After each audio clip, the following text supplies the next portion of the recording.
Muy buenas, compañeros del grupo 3F de Derechos Humanos. Un saludo a la profesora Beatriz Bolaño. Mi nombre es Primer Rúa Fontalvo y el tema que les voy a socializar es infracciones al derecho internacional humanitario. Antes de entrar en detalle acerca del tema, se hace necesario hacer una breve reseña de lo que es el derecho internacional humanitario. Desde los albores de la historia hasta nuestros días, el flagelo de la guerra ha causado horror, sufrimiento y destrucción a millones de personas, tanto a civiles como a combatientes. Generaciones enteras mutiladas y traumatizadas por la violencia. Las pérdidas, las privaciones y los abusos, familias destrozadas y separadas, medios de subsistencia destruidos y esperanzas truncadas de un sinnúmero de hombres, mujeres y niños. Entonces, fue la atroz agonía y desesperación de las víctimas de la guerra lo que dio origen al derecho internacional humanitario, una rama del derecho que surgió en los campos de batalla del pasado y del presente para aliviar el sufrimiento humano en situaciones de conflicto armado. Como les dije al inicio de la presentación, para referirnos a las infracciones al derecho internacional humanitario y las consecuencias de esta, es necesario que antes mostremos una breve reseña histórica para precisar su ámbito conceptual. Historia del derecho internacional humanitario. La guerra ha estado presente desde el origen de la humanidad y estas eran primitivas. Anteriormente la guerra era cruel. En la época preestatal, es decir, esta época se denomina así porque no existía una sola idea de lo que era un estado o una nación, el prisionero quedaba al arbitrio del vencedor. Se aplicaba la ley del talión, que puede considerarse como la primera limitación del salvajismo de estos tiempos. En el Antiguo Oriente no había límite moral o jurídico. A los prisioneros de guerra se les esclavizaba o se les mataba, ofreciéndoles en sacrificio a los dioses. La población no combatiente no contaba con ninguna protección. Esta era maltratada, esclavizada o asentada forzosamente en otros lugares. En la cultura griega los métodos de guerra eran inhumanos. No había distinción entre combatientes y población civil y se exterminaba a todo el mundo. Las ciudades eran saqueadas y arrasadas. Con el transcurrir de los años se comenzó a aceptar la necesidad de limitar la guerra. Es entonces que se forman los inicios del derecho internacional humanitario. En un principio, el derecho internacional humanitario estaba constituido por normas no escritas, basadas en costumbres humanitarias y prácticas derivadas de exigencias morales, religiosas, políticas, militares y hasta económicas, destinadas a regular la conducta en la guerra, que exigían que se respetara a quien no combate o ya no puede combatir y se le dé un trato humano. Posteriormente se empezaron a elaborar tratados bilaterales y reglamentos que los estados promulgaban para sus tropas, pero que únicamente eran válidos para un conflicto o una batalla determinada. De estas destacamos el Código de Manu de la India, el cual contiene una reglamentación rudimentaria de la guerra. Prohibía el uso de venenos, armas pérfidas como flechas incendiarias y lanzas con garfios, el asesinato de los prisioneros heridos y la destrucción de árboles y animales. En Roma se limitaron las causas que justificaban la guerra. Primero, la violación de territorios humanos, la violación contra los embajadores, violación de los tratados, ayuda de un estado amigo de los romanos a un adversario en guerra. Antes de la Primera Guerra Mundial, es en la segunda mitad del siglo XIX cuando comienza la codificación internacional de las normas de la guerra.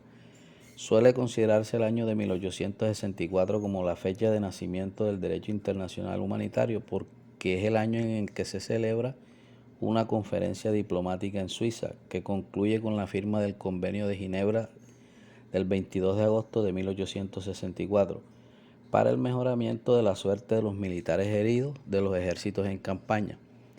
Esta iniciativa de protección internacional de las víctimas se debe al médico ginebrino Henry Dunant, autor de la obra Recuerdos de Solferino en 1859, Él propuso que para aprovechar mejor la ayuda de la población civil se fundaran sociedades de socorro destinadas a apoyar los servicios de sanidad militar.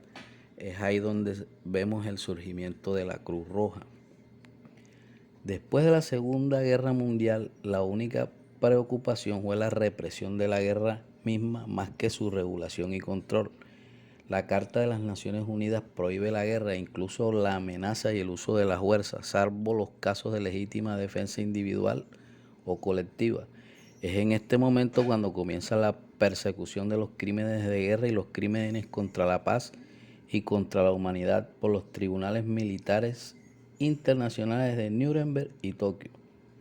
En relación con la regulación de los conflictos armados, la característica más importante de este periodo fue la firma de los 4 convenios de Ginebra del 12 de agosto de 1949, que es la normativa básica del moderno derecho internacional humanitario. Es decir, aquí viene a nacer el marco normativo del derecho internacional humanitario. Los principales instrumentos del derecho internacional humanitario, que vienen siendo los 4 convenios de Ginebra del 12 de agosto de 1949. El convenio 1 habla de que para aliviar la suerte que corren los heridos y los enfermos de las Fuerzas Armadas en campaña.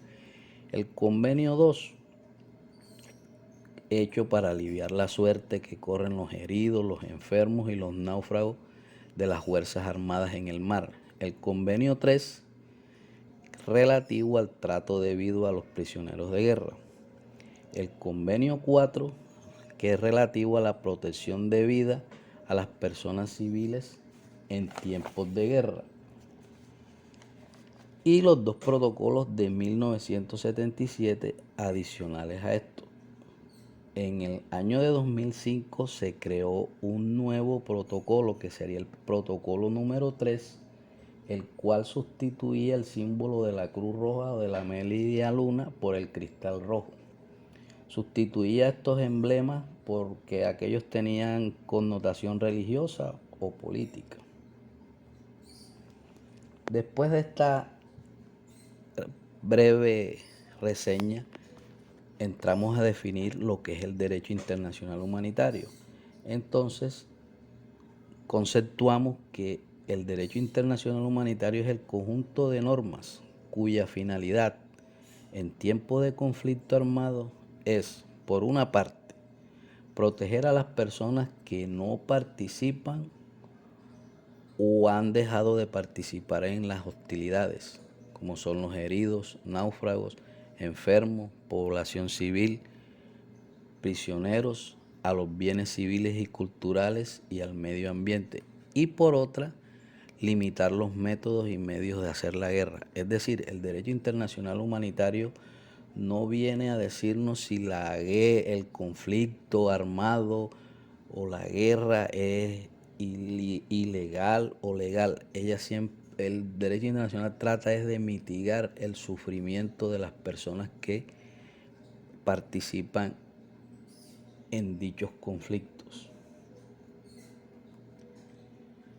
Estos 2 conceptos son importantes porque hacen parte de la definición del derecho internacional humanitario.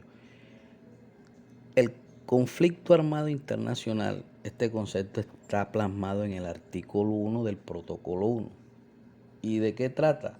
De que opone a las fuerzas armadas de al menos 2 estados. Este vendría siendo el conflicto armado internacional.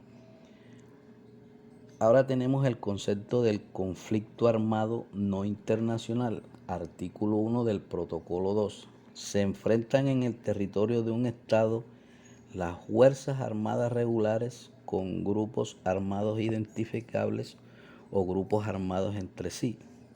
Para que un conflicto armado internacional sea reconocido como tal, los combates revestirán cierta intensidad y se prolongarán durante cierto tiempo. Es el caso que vivimos acá en nuestro país Colombia, que existe un conflicto armado no internacional, o sea, se está dando dentro de nuestro país entre el Estado y grupos armados identificables como son la FARC o el ELN. Ahora, sabiendo ya el marco normativo del derecho internacional humanitario, que son los convenios que se dieron en Ginebra y los protocolos. Entonces veamos cuáles son esas infracciones al derecho internacional humanitario.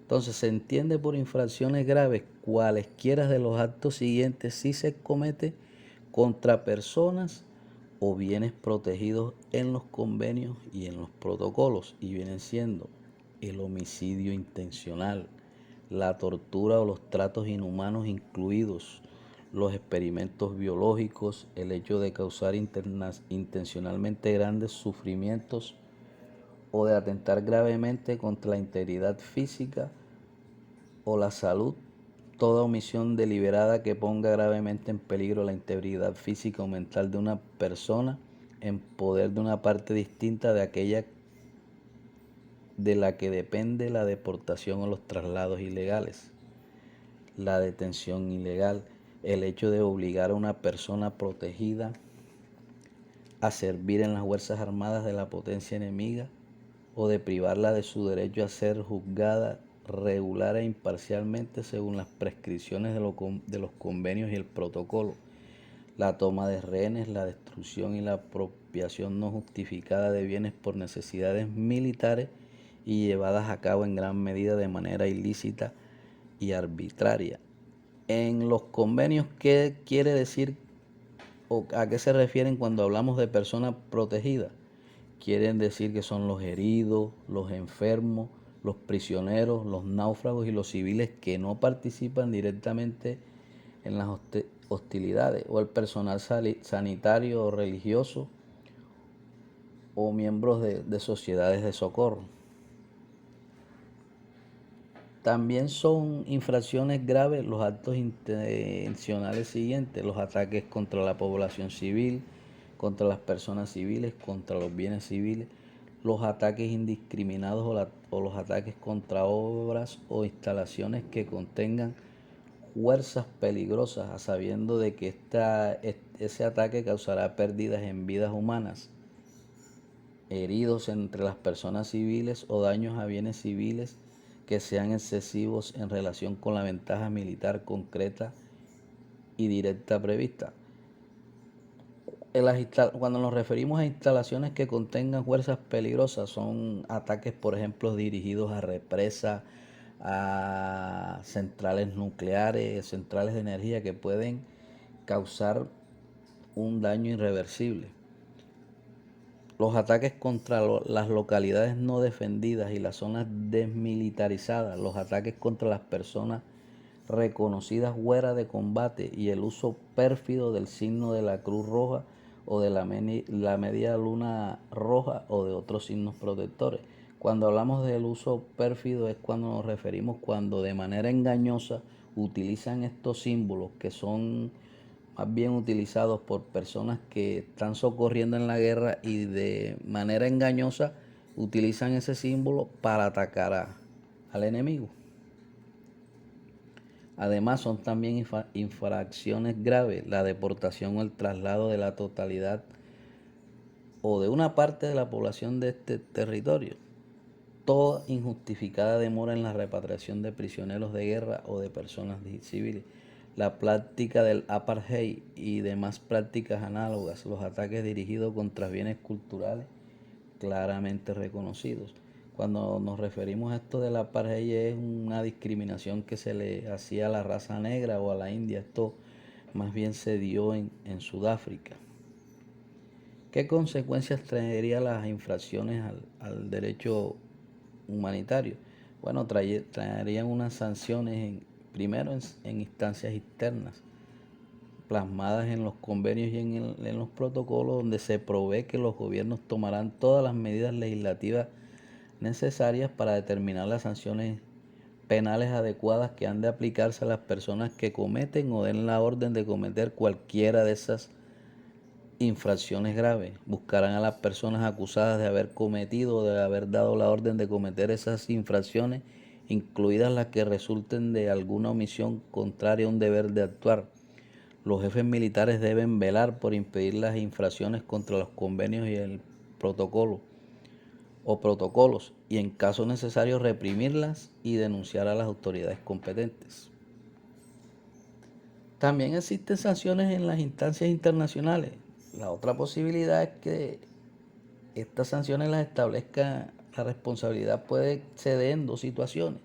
Una responsabilidad imputable a un Estado que corresponde a que un órgano internacional decidir acerca de la violación de la sanción. Puede intervenir, por ejemplo, la Corte Internacional de Justicia o el Consejo de Seguridad con base en el procedimiento que regula cada uno. Por ejemplo, las sanciones que se establecieron para Irak por la invasión de Kuwait, incluidos crímenes de guerra, se adoptaron con base al capítulo 7 de la Carta de las Naciones Unidas, que señala las acciones del Consejo de Seguridad para el mantenimiento de la paz. Y la responsabilidad imputable a un individuo. Esta posibilidad es que la violación del derecho humanitario sea imputable a uno o varios individuos y en este supuesto puede sancionar al individuo un tribunal internacional. ¿Quiénes son los sujetos de responsabilidad de las infracciones al derecho humanitario? Cuando vaya a existir la sanción, que se violaron los convenios o los protocolos, los sujetos responsables serán los estados, las partes en conflicto, las personas que hayan cometido o dado la orden de cometer infracciones al derecho internacional humanitario. Podemos concluir que el derecho internacional humanitario está diseñado para aplicarse en situaciones de conflicto armado, bien sea interno o internacional, y el objetivo central se relaciona con la protección debida a las víctimas de los conflictos armados. Este derecho ha sido calificado como un derecho de excepción por cuanto su finalidad es la de regular la guerra para limitar el sufrimiento que padecen las víctimas de los enfrentamientos armados. Muchas gracias.